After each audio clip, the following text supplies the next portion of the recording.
Hello, and welcome to the FL Studio 12 course. By the end of this course, you will be making music like a pro. All of this must look very, very confusing right now, as it did to me in the beginning. In the past, I thought people that could use this software must be wizards.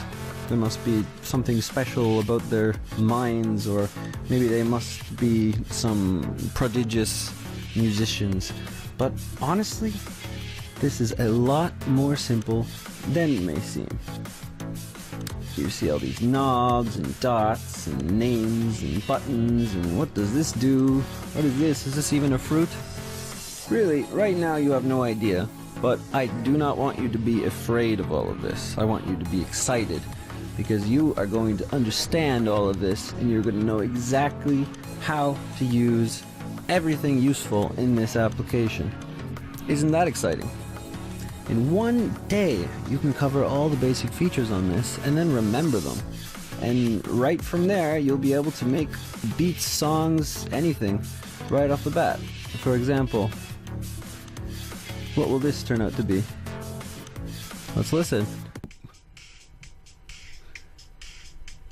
See what I mean? That's what that does. And you probably didn't know that before now. And I will go over all of these things in depth. If you have used FL Studio in the past, but you're more used to FL Studio 11 or 10, I strongly recommend you looking over the basics as well, because this is FL Studio 12 and things have changed. I really look forward to seeing you all in the course, and I can't wait to teach you everything you need to know.